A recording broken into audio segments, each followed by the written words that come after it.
So good day. My name is Alan Lindrup. I'm the board chair for the Unitarian Universalist Multiracial Unity Action Council. I'm glad that you're with us today for this convocation on the subject of DEI, differing views. We like having an opportunity to present different views. And unfortunately, in recent years within the Unitarian Universalist Association, that has often not been available. So we try to serve that purpose. We are an organization that feels that the best way for our country to move toward racial justice is through multiracial unity. That's obviously been shown the way, whether through the abolitionist movement or the civil rights movement of the 40s, 50s, 60s, that moves the ball better than trying to have conflicting viewpoints or policies that divide people. That working together is the best way forward. And unfortunately, since the end of legal segregation, we've had a rise of neo-racism in this country. And some elements of that have crept into some of the practices of the Unitarian Universalist Association in recent years. And that has curtailed some of the opportunities for expressing diverse viewpoints. So we're glad you're with us today. If you're unfamiliar with us, we invite you to look at our website, which is www.UUMUAC.org. So we are going to have three speakers today, as you probably know from the flyer, going in the form of a pro speaker, a con speaker, and then change the view for I have here.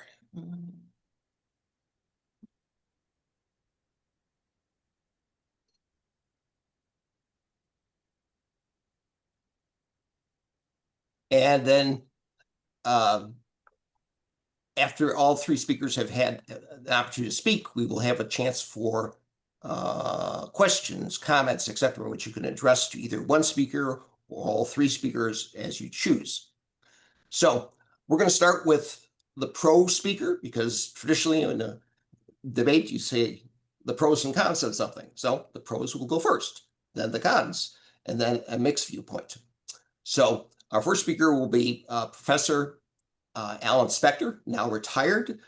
He's been fighting for racial justice since his college days. He helped form the International Committee Against Racism with the Reverend Finlay Campbell, who is also the founder of our organization. He's been a sociology professor for many years at the Purdue University Northwest, and was at one point the president of the American Sociological Association. So without any further ado, I'm going to let Alan Spector present the proposition. Again, we've asked the speakers to keep their presentations in the 15 to 20 minute time frame. Okay, Alan. Okay, well, in the interest of what do they call it? Full disclosure. I'm not 100% in line with everything everyone says who talks about DEI, because DEI is such a vague term. It's been used to basically, on the one hand, justify treating people like tokens. We had an old-fashioned term called tokenism decades ago. On the other hand, it's also used as a way to ensure that people who have disadvantages have those disadvantages taken into account. So there's a range of different ways of understanding it, and I think that the use of the term DEI in general, just like the use of the term CRT, that was the boogeyman a couple of years ago, or the possibly worst term of all, and I tend to don't know whether to smile or cry whenever anyone uses the term woke, because it's just another vague term that's used to say, okay, we don't have to discuss anything anymore. You're in this category, the stigmatized category of someone who's woke, or for that matter, political correctness. There's a lot of terms that are used ambiguously, which therefore allow them to be used in some settings where it's not appropriate. But I'll just get right into it. I was really upset the other day because it was raining and I had to get into the store, grocery store, and there were like 3 parking spaces open near the door, all with these little blue signs and a symbol of somebody in a wheelchair. They were handicap spots. And was I allowed to park there? No. Why not? Because they're reserved for other people. Well, why? That's not fair. I ended up having to park a good 50 feet away and walk in the rain just because other people got the special privilege of being able to park near the door. And that seemed really unfair to me because it's not like my fault that those people have disabilities. It's not my fault that those people, might have a harder time getting in. Why do I have to be the one who pays? Clearly, anyone that says something like that is some sort of a monster, actually. But I'm trying to make a point here. When I was in high school, I'm going to do a few anecdotes because that's what people do as a way not to prove a point, but to explain a process. Anecdotes never prove anything, but they can help clarify the type of argument that's being made. When I was in high school, we had a guidance counselor, as they were called in those days, and he sat us down and he said, look, if you're applying to college, because in those days everyone didn't get into college, and you have like extra activities that will help you get into the college. He said, for example, like if you're on the football team, put that down on your college application because that may help you. So one of the kids said, well, yeah, it'll help you if they think you're going to play in the football team. And he said, no, even beyond that, even if they think you won't play on the football team, it just shows them something about you that will give you, a point in your favor when they look at applications. And I walked out of the room kind of annoyed. I said to myself, well, I don't get it. I mean, if I have higher test scores and a higher grade point average than somebody else, why should they get in ahead of me just because they play football? But there are certain moments of epiphany. And one of mine was, I was a runner in high school. I ran cross country. They would take us to the golf course. We'd run around in the woods for a couple of hours. And then we would go home. I'd get home at about 4:30, 5 o'clock, exhausted, not ready to do any homework or anything. And one day the coach couldn't take us out to the golf course. So he said, run around the track instead. So we ran around the track. And while I was running around the track, I watched the football team work out. And it was like about 90 degrees. These guys are wearing like about 600 pounds of stuff on their shoulders and heads and arms and legs and everything like that.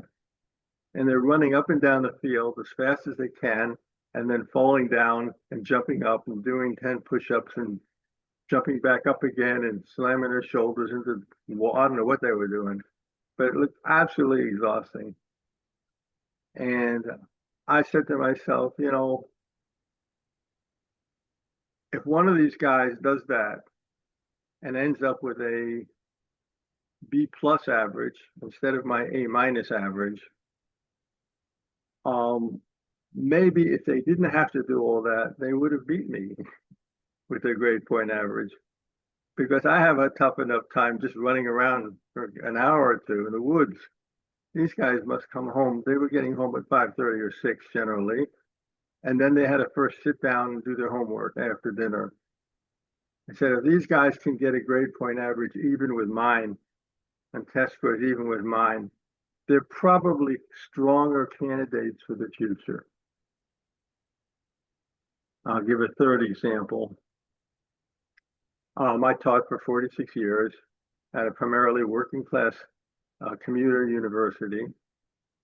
The school was probably about 75%, 75% white, mostly working class, or what you call middle working class suburbanites, but not really Beverly Hills type suburbanites. Right outside of Hammond, Indiana, which is sandwiched between Gary, Indiana on the one side and the south side of Chicago on the other. And had many, many students. And we had a program, the pre-nursing program, and then if you did well in it, you got admitted to the nursing program itself. And I had one student, I'm going to make up names here. Her name was Tanya. She was a very good student. And she came up to me after class one day and said, well, Beverly, who was also in the class, got her acceptance letter from the program, and I didn't get mine. And Tanya was white, and Beverly was African American. I said, well, the letters haven't gone out yet. She said, yeah, but it's just not fair. I know Beverly. I like her. You know, we have classes together. But I also know that my grade point average is a little higher than hers. And it just doesn't seem fair to me that she got in and I didn't get in. So I said, well, first of all, the letters haven't all come out yet. But second of all, look, Tanya, you're a good student and you're committed to it. And I have no doubt in my mind that you'll be a good nurse, because being a good medical practitioner depends on a lot more than just numbers. You also have the commitment. You also have the willingness to learn, the willingness to work hard, the willingness to look deep into things. I said, but let's be clear about something. Beverly is a 30-year-old single mother. She lives in Gary, Indiana. She has a part-time job. She drives 10 miles to get here and balances her job with her raising 2 kids, with taking classes here. You live in Munster, Indiana. You have your own car, which is in good working order. You have no kids. You live with your parents. And you have about a 7-minute drive to school. No job. I said, the reality is that if you had Beverly's life, or she had your life, she would have beat you clean in grade point average. Because who knows what little thing affects what. There are teachers that knock points off if you miss a class, even if you have a good score on your grade. Well, who's more likely to miss a class because of an emergency that comes up? There's so many factors that impede the lives of lower income working class people. Now, at that point, somebody might say, okay, you're talking about class. You're not talking about race. That's a fair point, because it mainly is about class. But the reason why it's also about race is because there are factors in society that result in people of color being clustered in the lower income groups in the first place. In other words, the structure which discriminates against working class people, that structure, it disproportionately affects Black people and some Latino people as well. So that has to be taken into account. Now, how do you take it into account? That's not an easy thing. Not an easy thing to do, because what if one person has a 3.9 average and someone else has a 3.8 average? They're obviously both qualified. Is one more qualified? What does that even mean?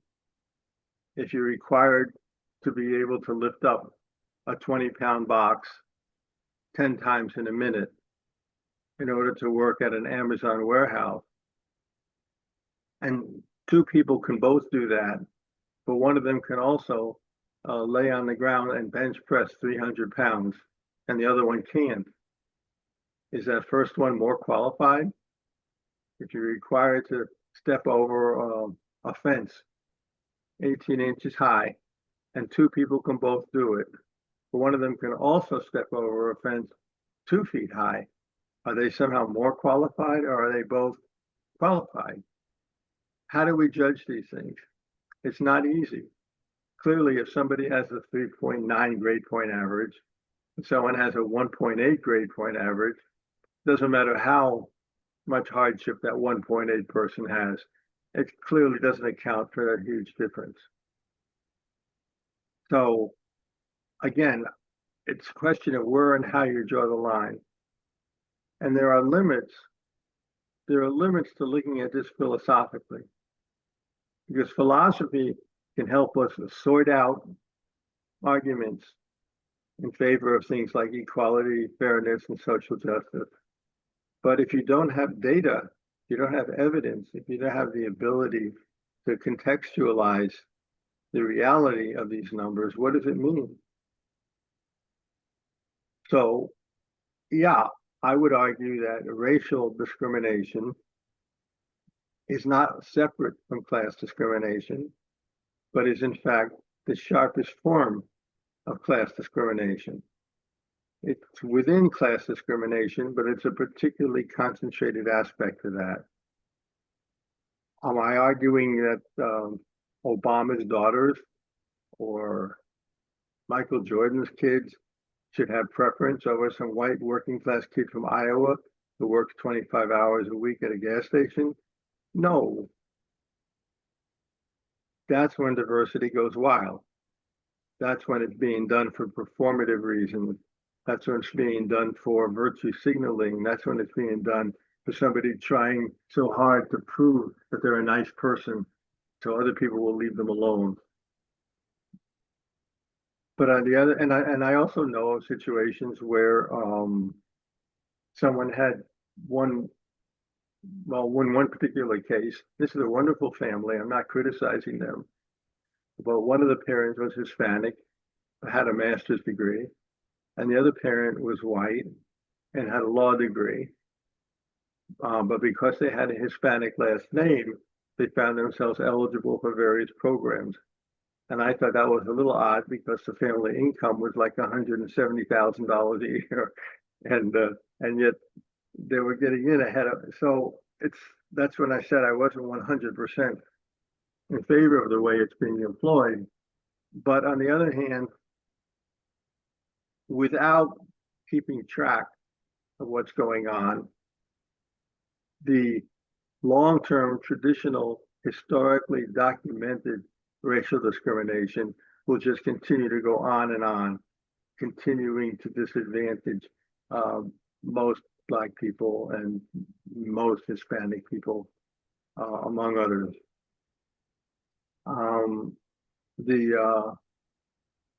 The documented evidence of this, I could go on. I mean, on my own campus, I had students from Munster High School and students from Roosevelt High School in Gary, Indiana. This extraordinarily depressed city now that all the steelworker jobs have left. And back, I remember in 2010, 2012, 2015, Munster High School was giving their students, which is a 95% white school. Now it isn't. Now it's about 70% white. But then it was a 95% white school. They were giving students laptops to take home for the year to help with their homework. Roosevelt High School, also a public high school, maybe 7-10 miles away, didn't have heat for 3 weeks. And students sat in their classrooms with coats on, trying to learn in difficult situations, often with very stressed at home situations.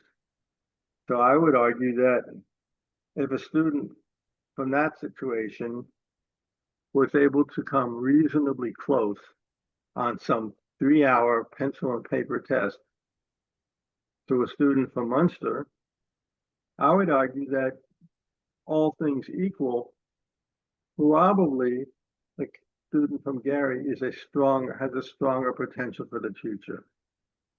Can I prove it? I can't prove it, but what do you think?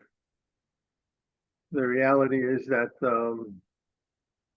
for example, my daughter went to medical school and she smiled and she said, you know, the kids who come in, your ranking in medical school doesn't matter when you graduate. What matters is what kind of a doctor you are. It's also interesting that pencil and paper tests are now being used as we're sort of going back in time to having them be the absolute arbiter, the absolute judge of somebody's quality and competence. For example, the fireman's test, the firefighter's test. And if you don't score, you know, if you score lower than somebody else, then you're considered not as qualified.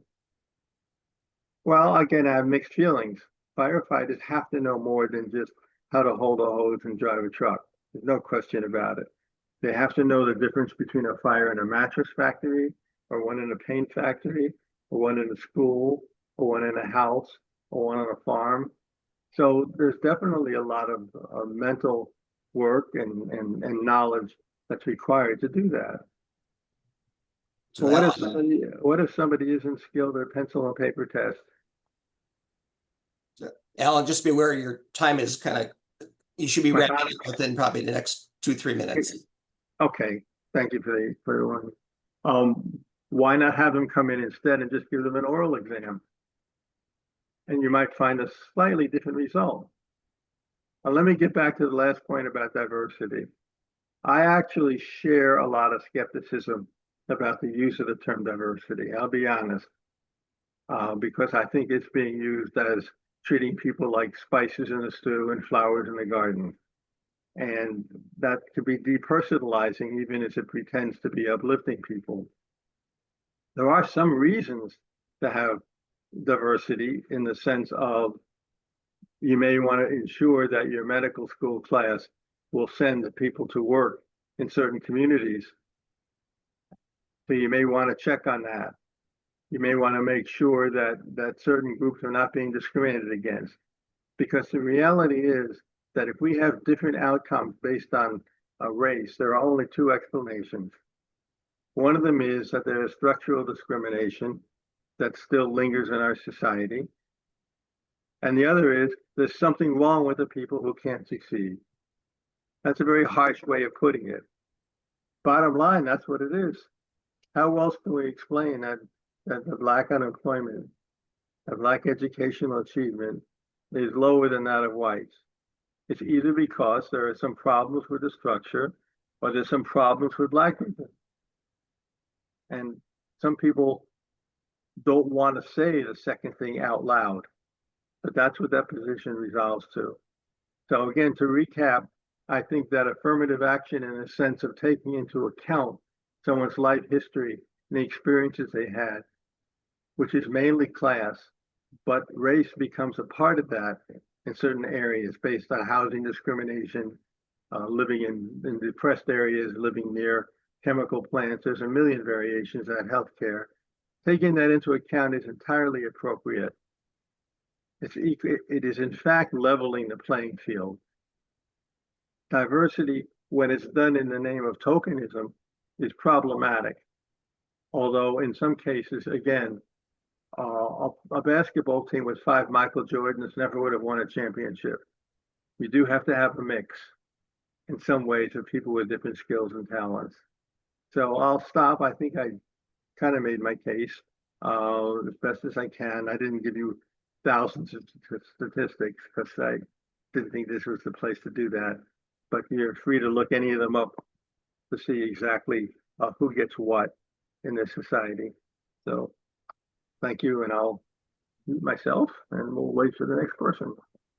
Okay, thank you, Alan. Next, we're going to go to Quinn Hugh. He is a journalist. He has a Substack column called the Edokwin editorial. That's kind of his, I don't know if you want to call it pen name, Edokwin. And I he writes for various places, but I saw a very thoughtful column he had written on the subject of DEI in the Journal of Free Black Thought. So when we were looking for a speaker who could represent a con standpoint, he came to mind. I had tried a couple other bigger names, you might call it, earlier on, but they were not available. And Quinn was able to, be a part of this conversation today. So I was glad that he accepted the offer. And I'm going to now turn over to Quinn for him to make his com case. Thank you very much, Alan. And thank you, everybody, for having me. I appreciate it. So I will try to stay within the time and I'll try to be concise. I did make some notes beforehand, so I'm going to work off of that as well as be fairly extemporaneous. So firstly, I think we should start by just trying to understand what DEI is and trying to, try to just describe it descriptively and to sort of steel man rather than straw man, because you want to address the uh, strongest version of an opposing argument before you try to counter it. So, for starters, DEI is an acronym. It's a three-pronged framework. There is a diversity, which is the D. There is equity, which is the E, and there is inclusion, which is the I. Diversity could be best understood, and these prongs are all distinct. They can sound somewhat similar, but they are distinct subsets of the larger framework. So diversity can be understood as the emphasis on recruiting, hiring, etc., marginalized identity groups. Uh, Equity could be understood as what's known in the literature as substantive equality. Again, just equity for short. It's how it's commonly addressed in popular parlance and politics now, even outside of DEI. And another way of referring to this, again, to be honest but also fair, is equality of outcome, which is in contrast to equality of opportunity or what's known as formal equality, again, in the literature.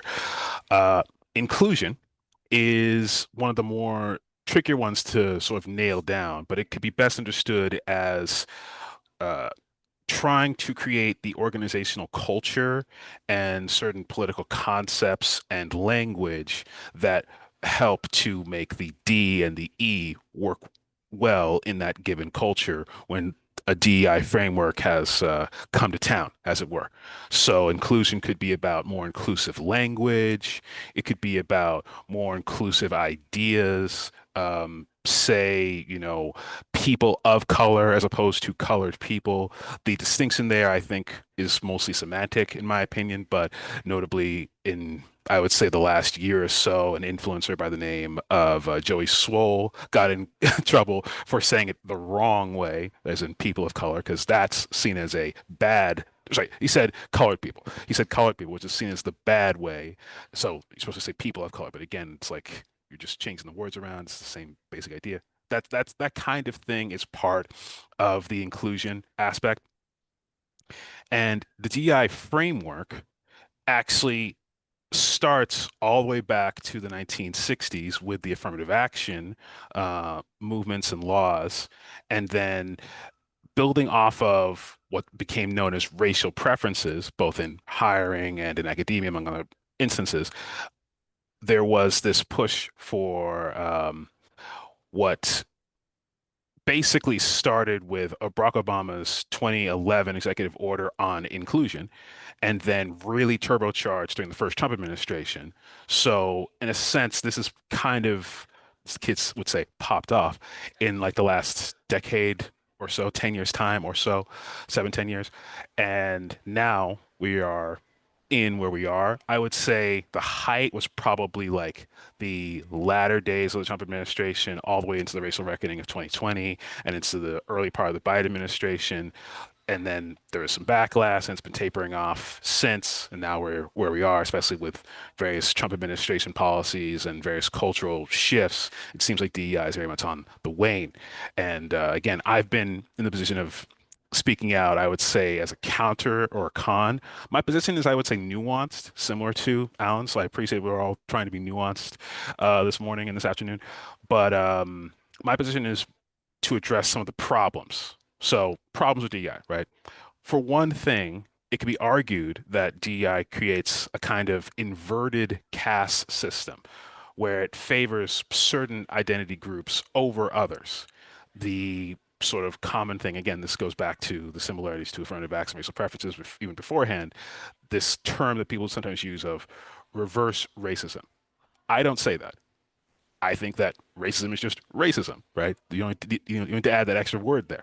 And I think fundamentally, and there's a term that is used over in Europe and Australia, positive discrimination. It's their word or their term for, ironically, affirmative action. I think it's more honest. When you create these racial preferences, when you create these sort of incentive structures and interests to hire certain groups explicitly over other groups, it can create problems. It can create friction and it can create a kind of racism. That's, I think, just fair and honest to say. And so I want to push back against all of that. I don't really like racial preferences. I don't really like putting one's thumb on the scale in the interest of race or ethnicity. I have a whole article separate from all this about how race is actually a fake thing that was made up a few hundred years ago. We can talk about that later.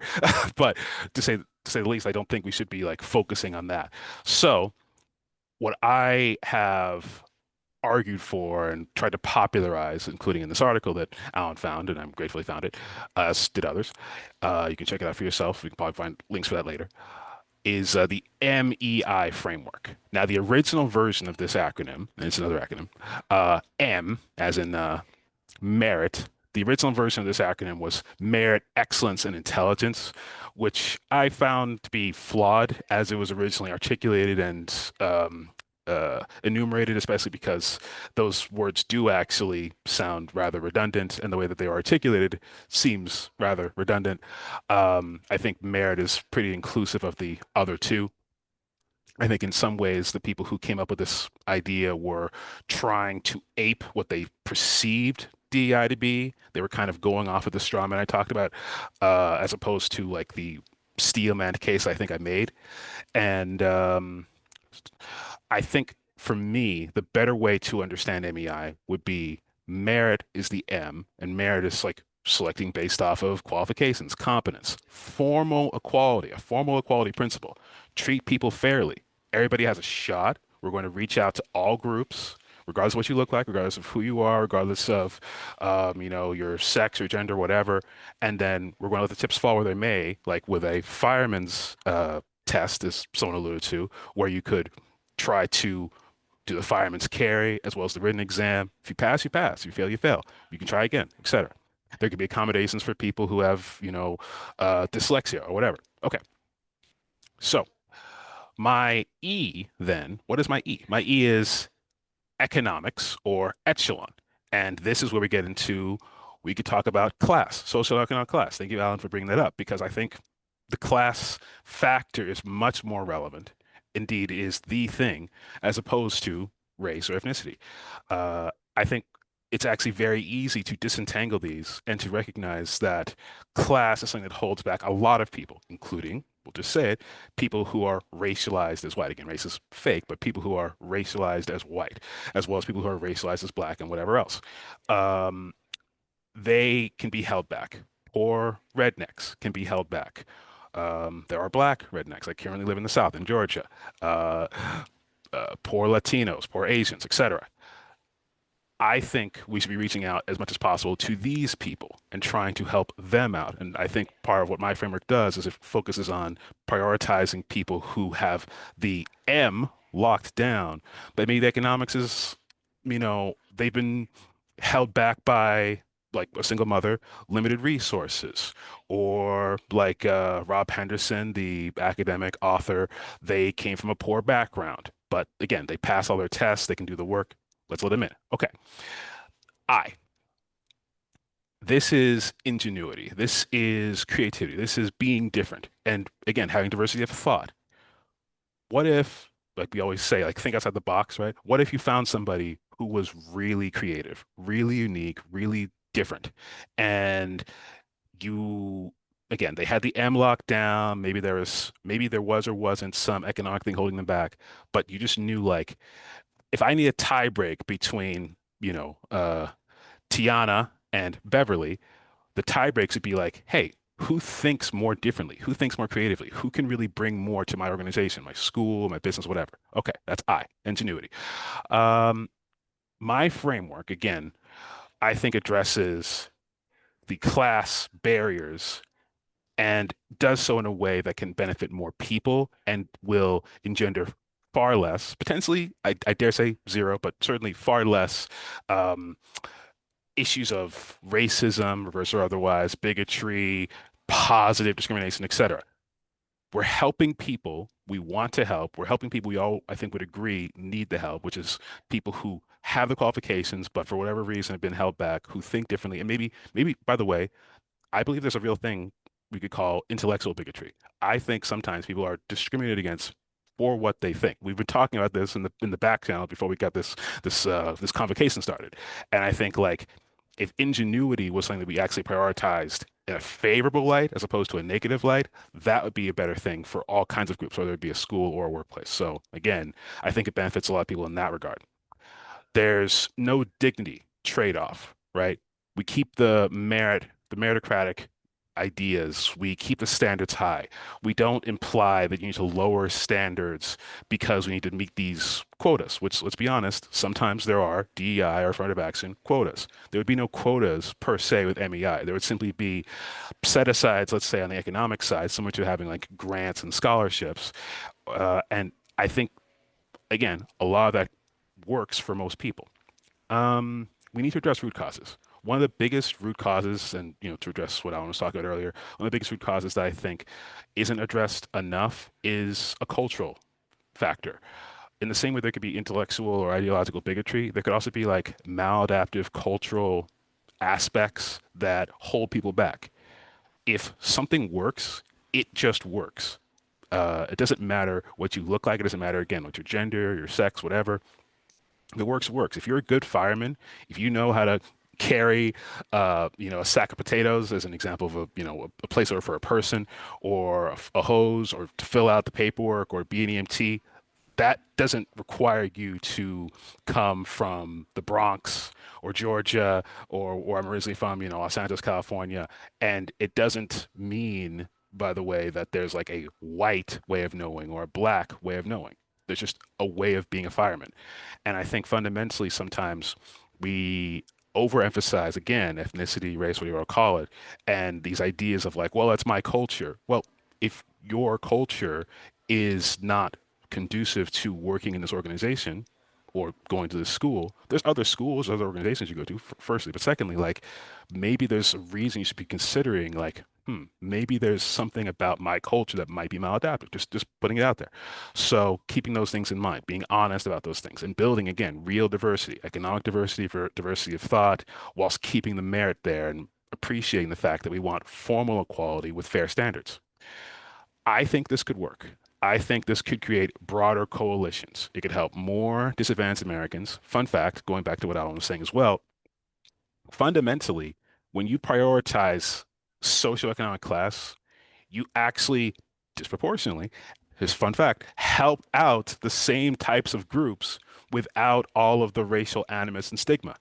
If we all agree, as I think we should, the data bears this out, that a majority of the people we would want to help out either way, people who are, racialized as black or Latino or whatever, also happen to be socioeconomically lower class, poor, whatever, it's a win-win, right? You get none of the racial issues, but you still get to help the same people overwhelmingly.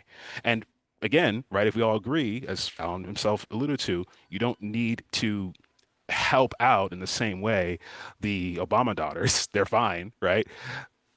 Why are we even considering that as like a framework when we have this other possibility?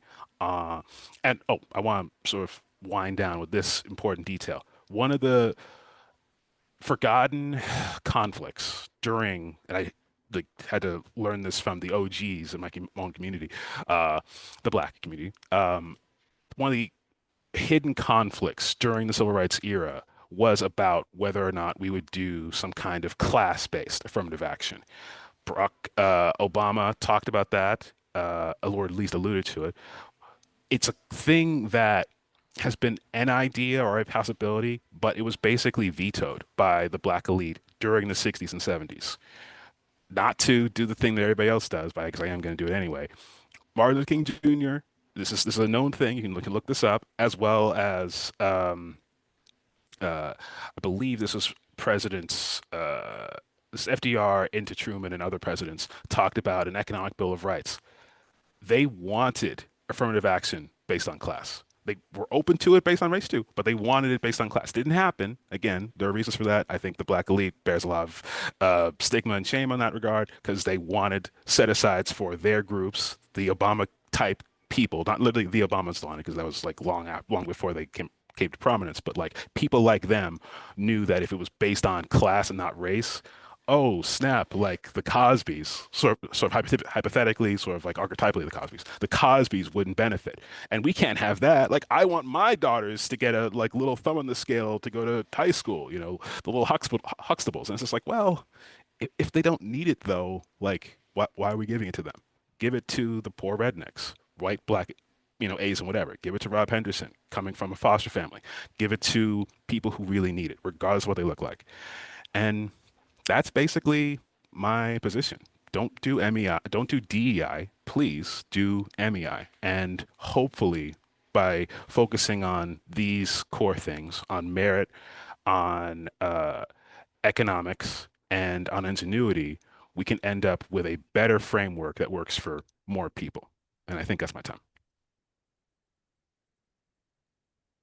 Thank you, Quinn.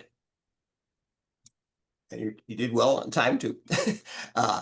So we're next going to go to Carl McCargo. Carl, in his younger years, was in the Navy for 7 years, working on a nuclear submarine, and he later got his MS in clinical psychology, and a lot of he's been a UU since mid 1980s, and a lot of his focus has been on how the media portrays Black Americans, and maybe other racial minorities too, but basically racism that's I don't know, enhanced or supported through the media, the misconceptions or certain prejudices and so forth. So that's been a favorite focus of his. So he's coming today to present a mixed perspective on this subject. So without further ado, Carl, it's yours. Okay, thank you. Thank you, Alan. Must admit that I'm very nervous here today, but I still thank everyone who invited me to share my points of view on this important topic. As the person who is mixed about DEI, I want to qualify my stance. It's not that I'm against the underlying tenets of DEI. They are noble. It is just that DEI is being manifest or attempted to be manifest in a cultural matrix that is toxic to its potential success and subsequent benefits. It's my belief that before or concurrent with implementing DEI, we as a culture need to give serious attention to the culture in which DEI must function.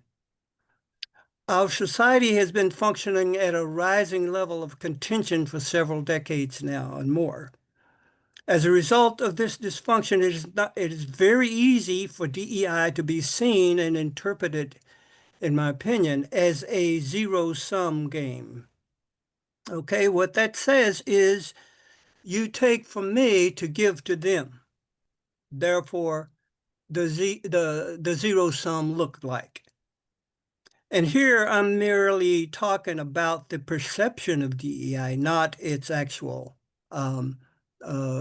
criticisms that goes to the actual substance of the initiative. Therefore, in our current environment, DEI can invite intense backlash because it looks like a zero-sum initiative. This is very important, especially since our culture is a two-party political system. In this context, our two-party system approximates a situation in which roughly half or more of the population is unhappy after every election. And this effect is possibly cumulative. So we'll build up this dissension and this disappointment, over time. And if half the population is potentially against an issue, it can get very serious backlash.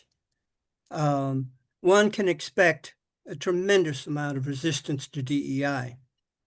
This is why I'm mixed about DEI, not about its intention, but the context in which it is being implemented and its potential for failure. This contentious aspect of our culture must be considered in order to increase the effectiveness of DEI. So we need to examine and improve our cultural dynamics so DEI can exist in a more receptive environment and a higher probability for success is a wonderful thought. Now, I would like to show slide 1, and I think I have the screen to do that.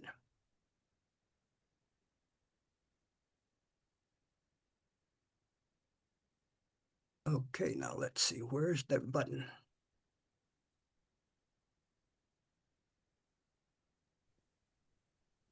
Okay, let me see how I get this. I gave Carl the option to do that before we started. So. Yeah, it's me. Okay, let me see. I might have to start the. I think I have to start the Zoom. Well, the green button at the bottom of the screen that says share. Touch it first. I don't see it. Ooh. So do you see a button that says more? Okay, with, let me start the slideshow. I think this is it. Now, can you see my screen? Just see you. Just yourself. Okay. I know you brought it up. We tested it when Jessica and I were on it, and you were able to bring it up. So you should be able to do it again. But okay. I don't know what I did to get that here, but do you see a button that says more with a circle and 3 dots? that says what? More underneath it. So On your Zoom participants screen. chat more. it may be at the bottom on the right. There's the various things that are like Zoom. You might have to hover your mouse over the bottom if it's not showing up on its own. No. Are you seeing your Zoom screen? Let's see. Now I'm seeing the Zoom screen. Okay, bottom of the Zoom Yeah, screen. I think I got upper it. green. Yeah, Okay. Do you see a button that says share or a button that says more? Oh, there it we go. is. Okay. All right. So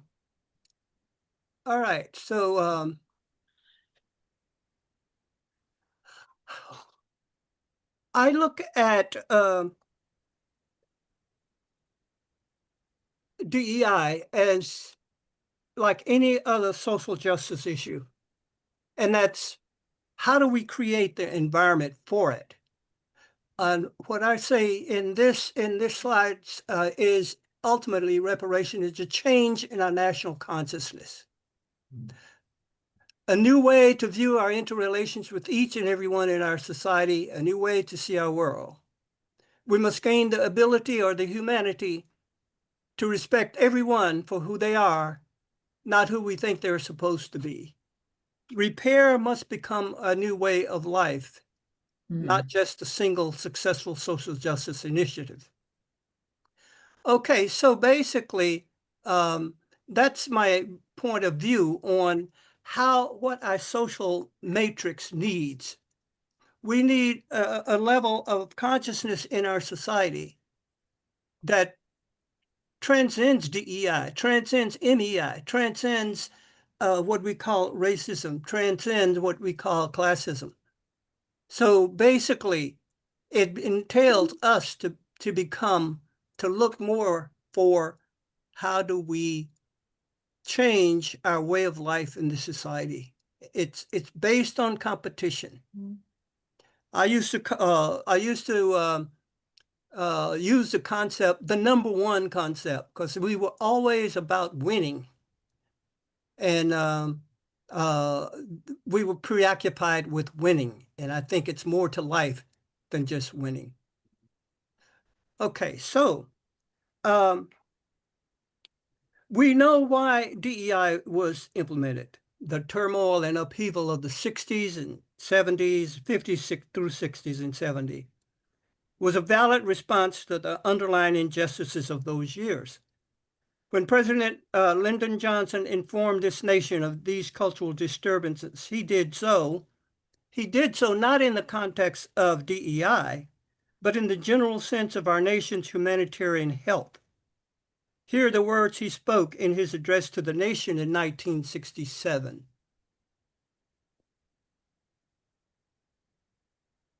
Okay, are you seeing my screen? Yeah. Yes. Okay. The only genuine long-range solution for what has happened lies in an attack mounted at every level upon the conditions that breed despair and violence. All of us know what those are: ignorance, discrimination, slums, poverty, disease, and not enough jobs. We should attack these conditions, not because we are frightened by conflict, because we are fired by conscience. We should attack them because there is simply no other way to achieve a decent society in America. And I retrieved this from the frontispiece of the Kerner Commission report, to the National Advisory Commission on Civil Disorders. So, in reference to these tenets of humanity underlying DEI, how can we present a remedy to our current cultural deficits without looking like a zero-sum argument? Because since DEI seems to be taking from some in order to give to others, it's going to always look like a zero-sum game. But let's take a look at civics. We all know what civics was. Civics was that aspect of our educational system that served our democracy well. It taught us how to be citizens in a democracy. It established, in a sense, faith in our government and in the people. I don't know how many people remember back in those years, that decade maybe of the 60s, that you could pick up a hitchhiker. You could trust that that person was going to be nice and not violent. I used to do it faithfully because I saw myself as reducing the number of cars needed on the highway. Far-fetched idea. But I felt that every time I gave somebody a ride, it would reduce their motivation to get a car themselves. But now, if that worked, if we could still do that, people might not be buying cars. They might still be able to get a ride by hitchhiking. So that was my strategy then, to create the nation beyond DEI. We also had the issue of overcrowding, which I think may be part of the problem today. But, okay. So civics essentially beginning in the post-Civil War area.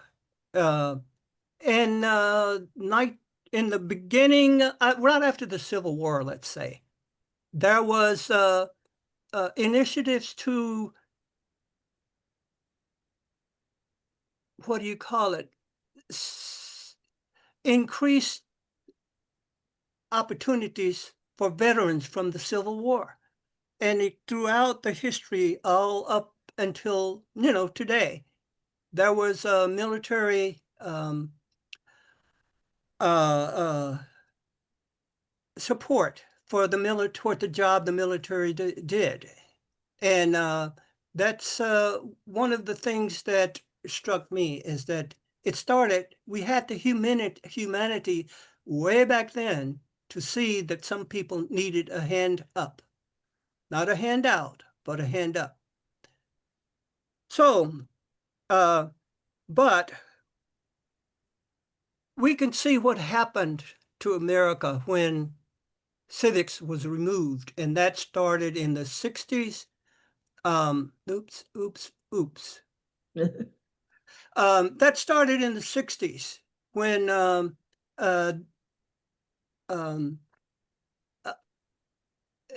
programs that helped others began to come under attack, and successfully, because by the mid 1980s, civics had been somewhat removed was not a significant part of the students' education. But before then, civics helped make better citizens. So, civics were not about give and take. They never talked about give to one group after taking from another. Civics did not identify winners or losers. It merely informed citizens of the rules of law and how our democracy worked, how to live and thrive together. We could say it buffeted to some extent the conflict of the two-party political system, as I just mentioned above. The contributions of civics were revealed when civics was removed from the secondary education curriculums. The removal of civics from the classroom saw the emergence of serious mistrust in government. Therefore, and a decrease in the participation in democracy. Therefore, if we bring back civics in the educational system, we may be able to revive the mistrust and vibrancy that democracy of the earlier decades has lost. We can bring back civics. I would like to see us bring back civics, but with a new twist. And that twist is by adding morals and ethics and reinforcing the roles of African Americans, feminists, and disability in our histories. I think that would be a more equitable way to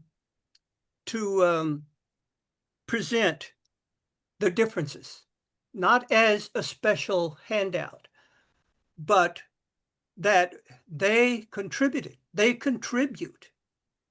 I remember when I saw the movie The Hidden Figures. I don't know how many people saw that. But when I saw the role of those African American women and what they had to put up with in their contribution to the space program, I felt betrayed. I felt angry that I hadn't seen that earlier. I could have used that earlier, because I grew up with a strong sense of inferiority. When I went into the Navy and I took the testing, and they said, "You qualify for our nuclear fuel electronics." And I said, "They got the wrong guy." But I'm smart enough not to tell them. I had picked cotton until I was, I guess, in the 9th grade. And I grew up in segregated schools. I went to school in an all-black town. There was one teacher for 2 grades in one room. And she taught us everything from penmanship to spelling to math and geography. So I cherish those days, and I really was one of the, when I went to a integrated school and in the 9th grade, maybe it was 8th grade, I was one of the better students. And I always had a strong relationship with my math teachers. And I remember some of the tests he gave, and him and I would be laughing because he knew I had the answers to some of the problems, but he wouldn't let me tell the answer in class. So, but anyway, I enjoyed my life, and I got a good deal, I think, out of all of the opportunities I had, even from the cotton picker to the nuclear power, program that gave me a secret clearance. Okay, so if we bring back civics with a twist of morals and ethics, these are neutral subjects. They do not indict any demographic segment of culture. Morals and ethics have been taught throughout history. Anyone with a formal knowledge of ethics and morals in their resume is considered a good catch by any organization. Think of what it would mean for the internal functioning of our society. There's a quote by Unitarian minister Jenkins Lloyd Jones.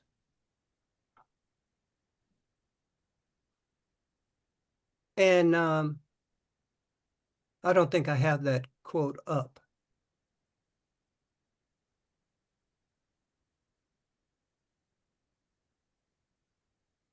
No, I don't. But what it says is that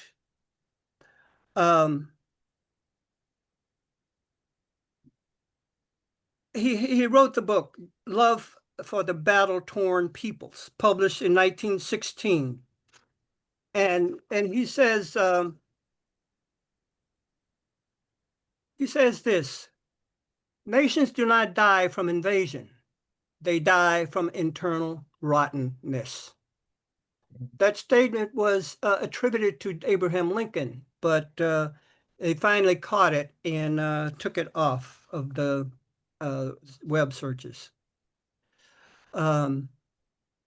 So if we can get return civics and morals to our educational system, we might return and gain some of the enthusiasm and energy that our government has lost, and maybe the contentiousness will decrease, hopefully, and I'm pretty sure that it would. We as the public, elected officials, and political leaders of our community, citizen states need to call out prejudice as the deficit. And I don't mean call them out. I mean kind of identify them and work with the dynamics of culture to address those. They need a balm. They need support. The people that we talked about earlier, in Georgia, and the rednecks, or whoever we want to call that. I hate to use that word ever, but that's a term that we can use to keep going. So basically, we need to address their wounds, and we need to address the people who are relegated to slums. We need to address those wounds. Richard Wilkinson and Kate Pickett wrote a book called The Spirit Level. And what they showed is that our current multiples of salaries, the super rich makes about 400 or 500 times what the average person makes. That needs to be addressed. That greed needs to be addressed. Why does one need 10 fortunes, enough to support 10 families, or even 100 families, or even 300 families? That's There was an article that said we need to call this what it is, morbid wealth. Why do people need morbid wealth? What's in them? What's their motives? What's their motivations? So Carl, you should be wrapping up within about 3 minutes or something, just to let you know. Okay. All right. But anyway, so basically what I'm saying is that a portion of our UUJEC Reparations Task Force focuses on how we challenge and improve our current cultural dynamics. And this is one of the, this is a general point of view.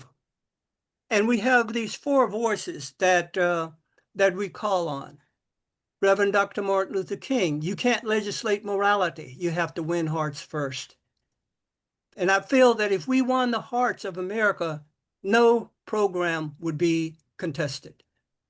Media, our media. Our media has been teaching us for so long, we don't even know what we've been taught. You've got to be carefully taught. This comes from Rogers and Hammerstein, South Pacific. You've got to be taught before it's too late, before you are 6 or 7 or 8. And that's what our media does. It teaches us very subtly before we even know we've been taught. James Baldwin says, not everything that is faced can be changed, but nothing can be changed until it is faced. Brian Stevenson, he says, 4 things to change the world. Get proximate. You can't solve the problem in another country. You can't solve it in another state. You got to do it right in your neighborhood. Change the narrative. And I think that's the most powerful one that he writes. Change the narratives. One of the narratives that I like to change is that old belief that slaves were brought from Africa. And slaves weren't brought from Africa. People were brought from Africa. So that's the narrative that we need to get into our head. Remain hopeful. Don't give up. Do uncomfortable things. These are all lessons that we can rely on. Okay, so now let's go to one. Let's take a look at this. In this era, in our society, look what has happened to all of the acts that we accomplished. The Voting Rights Act, 1965 to 2013, 48 years. Roe v. Wade, 1973 to 2022, 49 years. Affirmative action, and I'm using affirmative action as beginning in 1961 and ending in recently, 62 years. So these issues, as soon as they're passed, we have this built-in contentious maker, which is our 2-party system that makes sure that half the people want what the other people has or don't want to see them get it. This is another one. This reminds me of Hidden Figures. This man here, Bass Reeves, was a deputy marshal in Oklahoma, Cherokee Territory for 32 years. And this man here was a movie star. The reason Long Ranger fires silver bullets is that Bass Reeves, when he would go out, he would have to leave his office in Oklahoma and travel to Arkansas or some other place where some criminal had gone. And he would leave a silver dollar for the people who would put him up overnight. And I think that's why. Bass Reeves was known as the toughest cowboy who ever lived. He captured 3,000 criminals in his 32-year history. He even arrested Belle Starr in 1883 for notorious horse thieving. He is the man on whom Long Ranger was patterned. Which entertainment stories do you think would have meant more to the overall social and mental health of American society? Not everything is faced, but can be. Not everything that is faced can be changed, but nothing can be changed until it's faced. No name on the streets. I think that some truths are intuitive. I don't have any experiences in my life that compares to what he speaks about. Okay, so basically, that is how I would like to leave it, but I would like to leave us with a thought, and that is, why does our culture always connote dark with evil? What does that do to people of color? Darth Vader had a black voice. In The Lion King, the bad lion had a black voiceover. Why? Why? So basically, we're still being taught that dark is bad. Since my skin and a lot of other people's skin is dark, we are being taught to judge them by the color of their skin, not the content of their character. So I'll leave it there, and hopefully you can ask me some more questions, but I'm pretty long-winded. Okay. You can stop your sharing. Okay. Okay. Thank you, Carol. So we're come to the part of our program where people will have an opportunity to ask questions, make comments, etc. If you want to put a question out that's for any of the three speakers, so indicate. If you are trying to secure a response from a particular speaker, it'd be good to name them. So with that, you have at the bottom of your screen various tools, like for one of them is a react, this is a heart button. You click on that, you will see a sign for raising a hand. So I'd like for people to use that to raise a hand if you want to ask a question, make a comment, etc. And I'll try to call people in order. Somewhere along the line, I'll probably take a turn, but as the kind of facilitator, I will try to be, not the first one to speak or more toward the end. So anyway, you can put your signs up. If by chance you don't want to have your comments or question on the recording, let me know and I can pause and then take the pause off when you have finished. But if I don't get such a request, I'll assume everybody's fine with being recorded. So, Ken. First thing I'd like to say is I see a lot of convergence between all 3 points, and I appreciate all 3 speakers very, very strongly. And I already ordered one of the books mentioned. Secondly, I'd like to say that jealousy. I don't see white supremacy culture. I see wealth supremacy culture, and I see people who have positions in society where they have a lot of corporate power and so forth, being the ones most likely to challenge whatever people at the bottom get, whether they're white or black. Thirdly, I'd like to just suggest that everything I've heard today coincides very strongly with what William Barber says in the book White Poverty, where he talks about how white people are poor and black people poor have been divided by jealousy and other things intentionally, and white poor are voting against their interests because of it. And he urges very strongly that we talk in different ways than a lot of people are talking. Okay, it's a comment, basically. Again, raise your hand if you have a question or comment, and you can preferably raise it with the hand symbol. But if you don't, okay, Carl, you wanted to respond or something? No, I agree with you, Alan. Thank you. Okay. Anyone else? If no one else's, I will raise myself. Okay, now we have Cindy. Mm-hmm. Hi. I was very interested in the MEI. My concern about today's culture is that ingenuity, creativity, and being different are not seen as positives anymore. And that's something that really worries me. Okay. Yeah. I agree, to be honest. Like, hot take, right? Surprise, surprise. It's been frustrating for me at times, and I tried not to give in too much of the resentment, as Nietzsche would say. But it's been frustrating for me to see the degree to which um, we don't see that kind of creativity, ingenuity, and thinking outside the box, despite the fact that, like, as a sort of trite saying or truism, we say those things, but we don't seem to see it as much in our culture and certainly in our institutions. I think as I've been writing more about this recently, my Substack, uh, as we see more kind of this term elite overproduction from the writer Peter Turchin. There's a great book he wrote on it.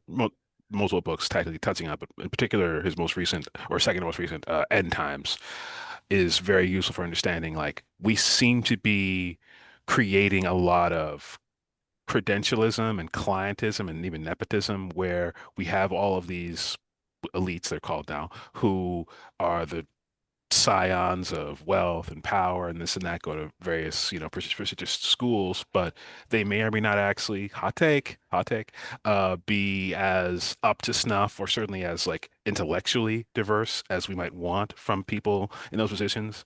And I think if we focused more on finding people who maybe don't have those backgrounds, but can still like meet the right tests, pass the right benchmarks, and give them the sort of keys to the kingdom, we might see some different things, some positivity, some changes, etc. But yeah, I agree with you. So good comment. Okay. Sally Gellert. Yeah, I'm interested in the revival of civics with ethics. I think I'm worried about our education system in general, and especially the current attacks on public education specifically. Once upon a time, it was the one place where kids of all classes mingled, and that's less and less the case. So, that just makes the separation that much greater. The move to more, online education and away from, and God, the worst, the school resource officers, the continual, getting kids to accept a militarized presence everywhere. Anyway, I'll just leave it there. Okay, Sally. And Catherine, you're next. Yes, what really appreciated all the three speakers and the balance that they brought to the situation. I thought was just really phenomenal. And where I get challenged is it seems like our society has this scarcity mentality, and that it is that you take away something from me, then and give it to someone else. It's not fair. Work by your boots up. Put yourself up by your boots up. But I struggle with, how do you get society to open their hearts enough to see that there are other things to consider, it like poverty, like just all the things that you guys mentioned about despair and things like that, because it seems like that's a quick reaction always. Well, I pulled myself up by the bootstrings. I deserve what I got. And that person clearly didn't work hard enough. And that's not true, in so many situations. So anyway, that's kind of my question. Thanks. I'm asking for that, if I may. Like, I'll try to be brief.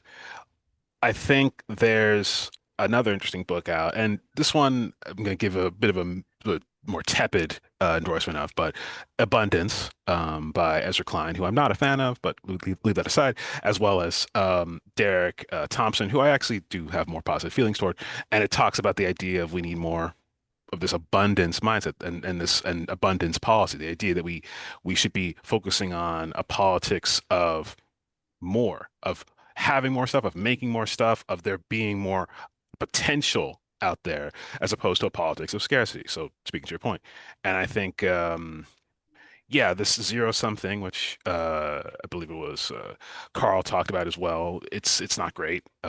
We shouldn't think about, I mean, there are necessarily going to be some cases where, like, okay, there's one job, like there's a job open at a restaurant or a job open at a whatever. There's one job. Who's going to get it? Okay, fine. But in a lot of cases, it's not like that. In a lot of cases, a rising tide can raise all boats. So we should be thinking about more opportunities to have like win-wins. And I think that if we focus on the idea of creation kind of creating opportunities and creating more things and this politics of abundance, that might be one way to kind of help get us there. So. Okay. Let's go to Julie next. Hi, thank you, all Oh, of wait, you. before Julie, Carol, did you want to answer? Yes, I respond? wanted to address that issue as well. And I think one of the things, it's kind of frightening to think of how long it might take to change the hearts of America. You know, we might even be discouraged from even thinking about that. But think how long it took us to change the hearts the other way. And it took 50 years almost to what do you call it, to destroy Roe v. Wade. It took almost another 50 years to destroy affirmative action or the Voting Rights Act. It takes a long time for a culture to change. You're like a big ocean liner. You don't turn those things around on a dime. It takes a long time, and we have to start and get ready for that long, reinforceless battle. And I think if we go back to the tried and true morals, civics, without casting aspersions on anyone, we will, I think we will eventually win. But we have to do something about morbid wealth, because those are the drivers. Okay, thank you, Carl. Going back now, Julie. Some of you may have seen Karen Armstrong at GA years ago when she presented 12 Steps to More Compassionate Life. In Tulsa, we became a compassionate city. And that's one thing we haven't talked about here is compassion, because, and that's what, Carl, you are alluding to it, in the heart of the country, because compassion can override every logical argument that you have. So that's should be the, I guess, the third leg of your stool, Carl, is that compassion. But I also wanted to lift up Alan Johnson's book, Privilege, Power, and Difference. And the oligarchy movement right now is showing what happens when you have whiteness, maleness, able-bodiedness. Oh, and what's the other one? Whiteness, able-bodied. Oh, come on, what's the other one? White, male, able-bodied. Straight, maybe? Straight, yes. So, Alan, I will speak to you. I had a knee replacement that went bad, and I went from being the strongest, most able-bodied person I knew to being somebody who spent 2.5 years in pain and many days disabled. And that grocery store, had I been able to park closer at Trader Joe's, it changed my day. So if you've lost your able-bodiedness, then you see how important compassion is. So I would lift up that no matter what work we do, if we can't stop this obsessive handful of people controlling our society, then the oligarchy movement is going to continue to strangle us. And I don't know how you dismantle that extreme amount of wealth. Okay, thank you. Does anybody have a comment on that? From the speakers. Yeah. Yeah, I do. But first of all, real quick, a footnote. The white student Tanya also got accepted to the nursing school, and they stayed good friends. I think that I think the differences turned out not to be nearly as stark as I thought they were, that they might be when I learned about this discussion. I think the issue of class is the overriding issue. And I think that what we see happening is a ploy by the multi-billionaires, not even billionaires anymore, to keep us divided.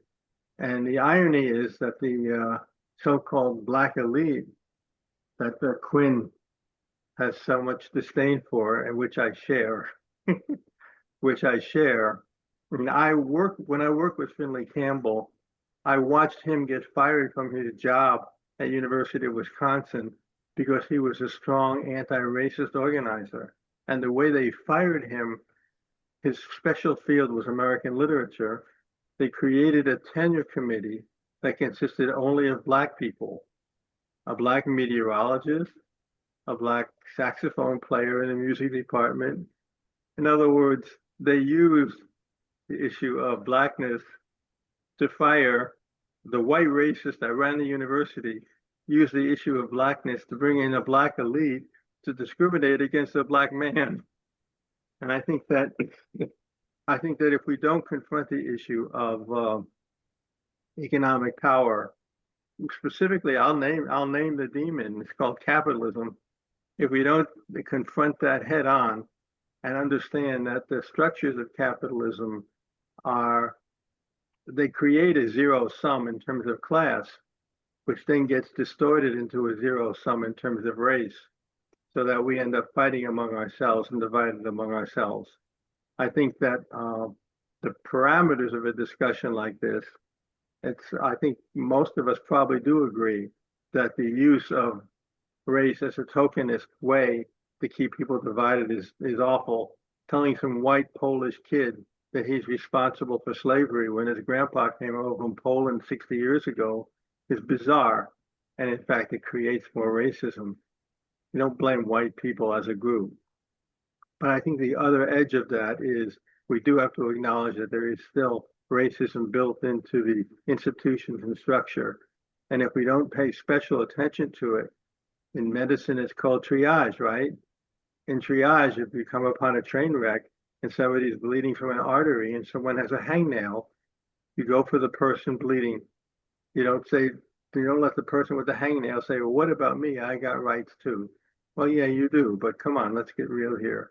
And until we deal with the issue of existing racial discrimination, we'll not be able to solve it. And we can't deal with that until we deal with the issues brought up by the last speaker, who pointed out that this economic stratification and the mechanisms that are in place to maintain it within capitalism, those have to be confronted head on. And it's difficult because emotions come into play, fear comes into play.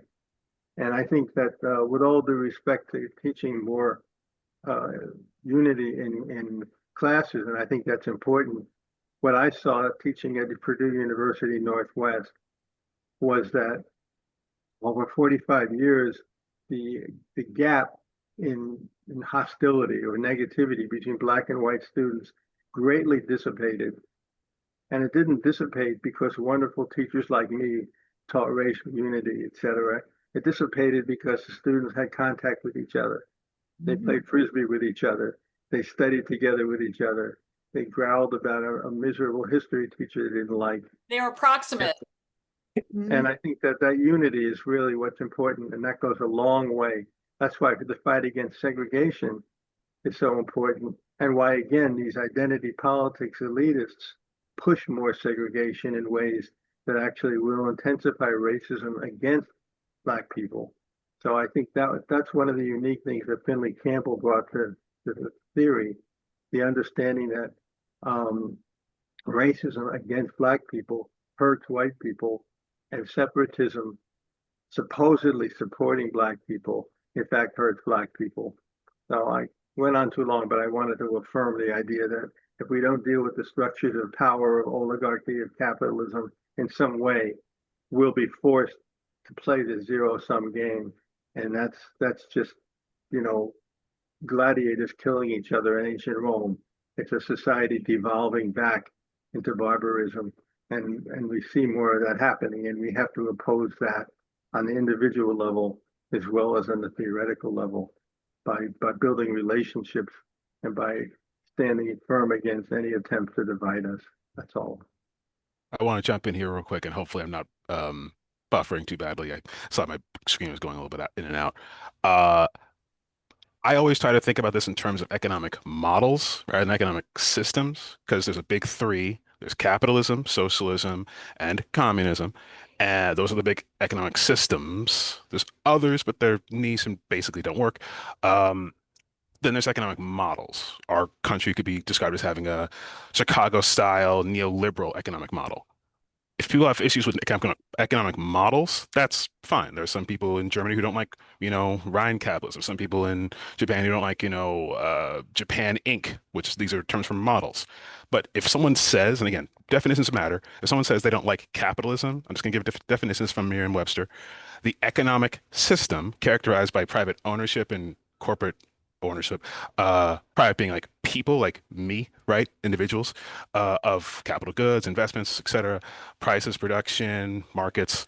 If someone says like capitalism is bad, that's a human rights issue for me. That's like a human rights violation issue for me. Because when you're saying that, you're saying like, oh, you shouldn't be allowed to own anything. I know that's the part of not what you mean, Alan. I think a lot of people like want to talk about the economic system as the model, but the model is what I think we need to address. And if we have issues with the model, great, we can talk about that. But I will never countenance talk about like I don't deserve to have economic rights. Again, like anybody. So I think talk about the model, but don't say like capitalism is bad because that's not true. Just want to put that out there. I would just add to that though that I think that capitalism on paper and capitalism in reality are two different things.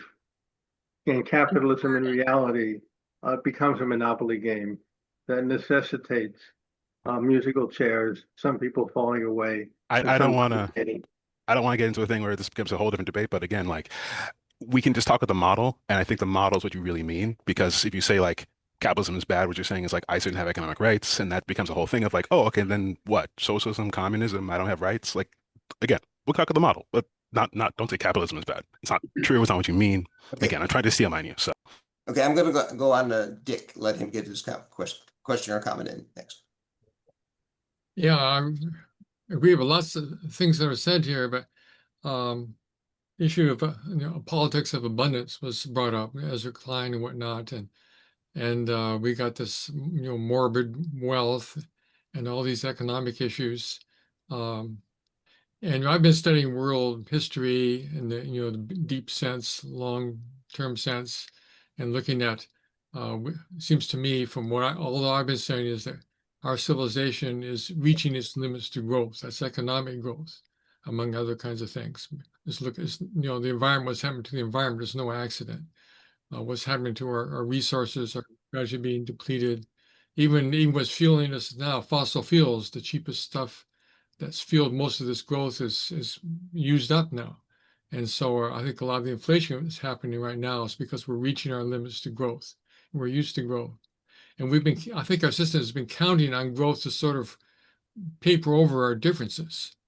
And I'm looking at a system where it's not just going to be zero sum, I think it could be negative sum economically over the next couple of generations even. And not right now. I think we're at the peak right now of civilization. So you can talk about abundance, but I don't think that's going to last. So I think we need a new narrative that says, things aren't going to be getting necessarily better economically. World population is going to peak out. Probably in some ways the economy still will thrive. In some ways it may run into a lot of trouble when we don't have all the fossil fuels to do everything. Even the renewables, only if we had all our electricity produced by renewables right now, that still leaves 80% of the energy in the world produced by fossil fuels. And so I'd like to see if any of you have ideas. How can we look for a long-term that economically is not going to be one of growing abundance, where this morbid wealth will become even more morbid because people will become even more resentful, and potentially they could become more competitive unless we develop the kind of civics that Carl McCargo was talking about. I had to give my monopolies. I'll try to be quick. So what I would say here is, firstly, it'd be great to just take a look at the book. And again, I said I have my issues with Klein as a sort of a voice, but we got Dylan there, Derek there too. So or Thomas there too. So I'd just read the book, or read some articles about the book, whatever. But the basic idea is just we should not think about things in terms of just scarcity and zero sum or even negative sum. We should try to think about things in terms of like, what can we do to create opportunity? That doesn't mean not acknowledging that certain resources are limited, right? Sometimes there's only one job at the restaurant. Sometimes there's only so much land in the world, et cetera, et cetera. But I think it's good to also think about, well, we can create things too, right? This is a population, a global population that has doubled twice within less than 100 years. That's, you can just look that up. Like it was 2 billion, that became 4, and it's become 8 within my lifetime, right? It was not 8, it was 4 as recently as like less than 50 years ago. So, and we're still doing okay. Uh, But we're I not. think, well, okay, we could debate that. We debate that. But again, we're regardless, I think that one way to address what you're talking about, Dick, would be to say, what can we do to adjust, again, the economic model, for example, and also to make this country and other, global parts of our global society work for more people? I really would hope that people could look at, what's a good example? I think just off the dome, I think one thing to address what you're talking about is to think about a different kind of communication between the groups, between business owners, right? Between the government and between the workers. This is what's known as tripartitism. It's a different kind of economic model. And I think, again, you could look into that and see like maybe there's a way that we can try to adjudicate that part. And as far as the sort of infinite growth thing, which I also have issues with, I hear you. We could maybe look at steady state economies, right? Instead of thinking like, hey, you always need to have higher growth, shareholder value. Well, maybe try to think about like what, again, at the base levels of how capitalism works, what is the core thing? Oh, it's like markets, exchange, goods and services, the real economy. You can look up that term too. Maybe we could just focus on like, if I like work at a restaurant, I do my job, I make money. My boss makes money, we provide a service, the guest is happy. That's like the real economy. This other stuff, people play with numbers on screens, try to make money on Wall Street. That's kind of, some might say, maladaptive, even fake. And that stuff should maybe be like deprioritized in our preferable future economic model. That's kind of what I would say to all that. But yeah. Okay. Let's go on then to Sally Gellert. Another question or comment? I read a quote somewhere that I keep remembering: capitalism without heart is evil. It needs the human aspect to tone it down. My dad in college asked his economics professor, how come if 10% growth is good this year, you need 11% next year? No answer to that, right? And my grandfather used to say, any system, weigh it, capitalism, communism, so whatever, can be gamed. What you need to do is get rid of greed. Or, so how do you do that? I don't know. But yeah, check. Okay. If none of our speakers want to respond to that, I will ask a question myself. I've raised my hand, giving others a chance. So this is kind of like my kind of thoughts on the subject, and I want to just, and it's out for reaction from any of the speakers. So when we talk about DEI, you got the diversity, and I've always considered that as a very worthwhile goal. And, affirmative action was generally, good in my mind. And so, but diversity, if you had a program I was just looking for diversity and trying to do outreach and try to get as many people from different diverse backgrounds to apply for your openings and jobs or education, whatever it is. And if it's a job situation, if you have people that are basically have very equal qualifications, I think it's quite fair to say, well, if an employer wants in that situation to, try to say, well, if I choose candidate A versus B, will that increase the diversity of our workforce? And, in some cases that may be helping racial minorities. In other cases, it may be other types of identities. And in some cases, it may be hiring a white person because in the workforce is overwhelmingly, racial minorities in certain situations or whatever. So I think diversity and trying to have a diverse workforce or diverse educational situation is a good goal. And, I think we would not have a lot of problems as much if we had just had, a diversity initiative. Now, when you got to the E, they have the word equity, but when you hear a lot of the proponents of DEI, they're saying, well, what we really mean is equality of outcome by group. So there, and I have a problem with that. I like, if you talk about equity of opportunity, that's what I think the E should be. But if you're saying that we want to have equality of outcomes per group, and basically a quota system, and disregard all the factors, you know, of the individuals who are potentially being involved with the big picture, you know, the efforts of different people and et cetera, that, you know, you have to come to this equitable outcome disregarding the inputs, then I don't think that's fair. And then when you get to inclusion, when you hear a lot of what that's about, they're saying, well, what we're talking about is the culture of the place. And the culture of the place is now they're saying what they've created often is a training situation. They're saying, well, we have to have training so we have a proper culture.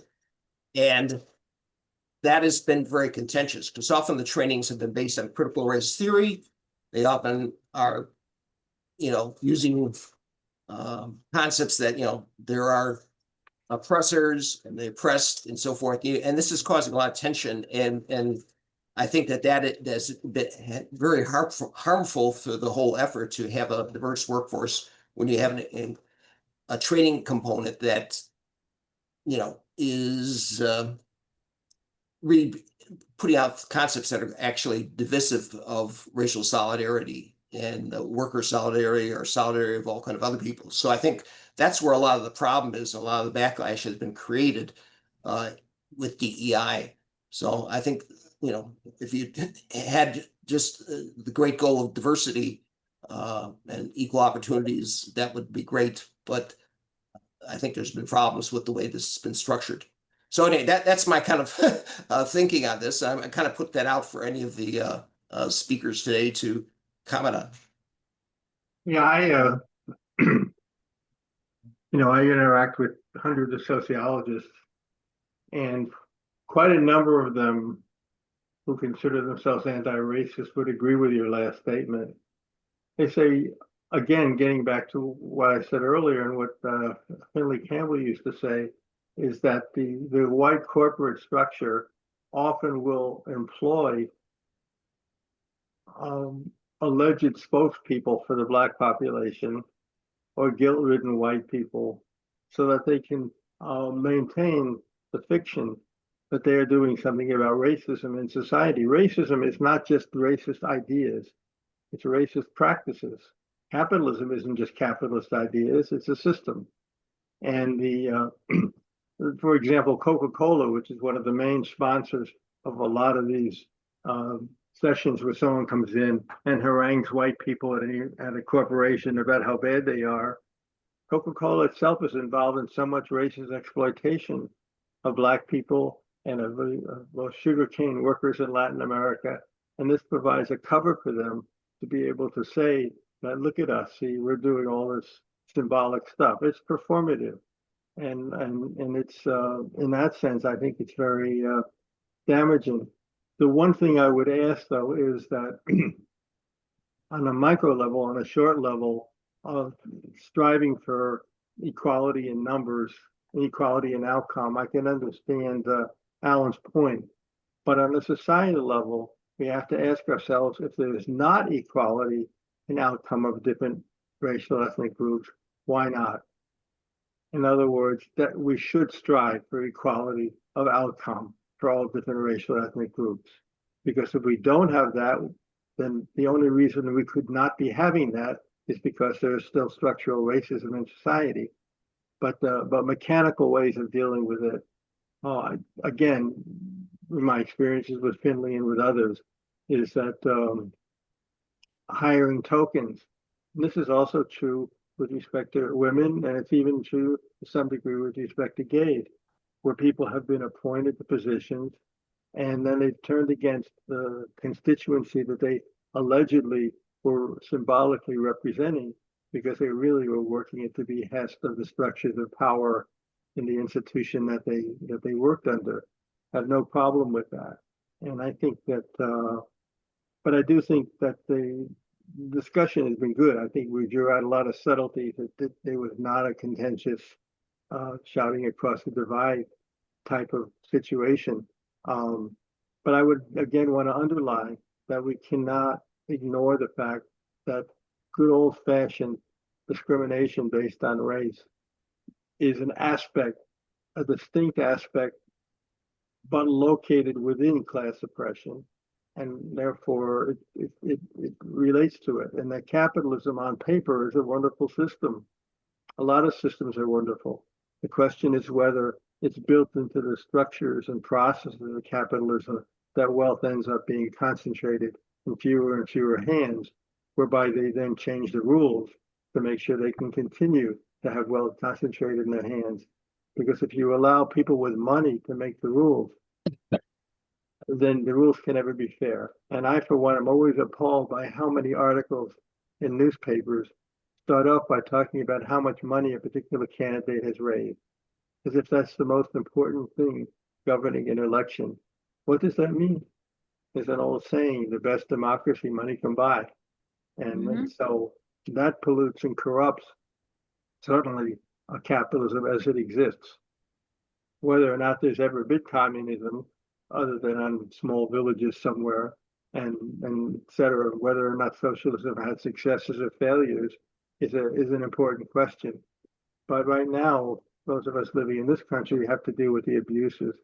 And I think the way to handle it isn't to simply listen to people like me or anyone else talk about the evils of capitalism, but instead to get down and dirty in the grassroots work of opposing the abuses of the system. And in the process of opposing the abuses of the system, we can learn how deeply embedded those abuses are in the essential functioning of the system, which on paper is quite lovely and in reality leads to Trump. Okay, Quinn is next. Yeah, I appreciate that. So I want to make this really clear. Because I feel like when we all come through to this, and sorry for the lighting, I had to go a different place because my laptop was dying. So worse lighting, but my signals will be better. Okay. Make it really simple. We live in what's called a mixed economy, right?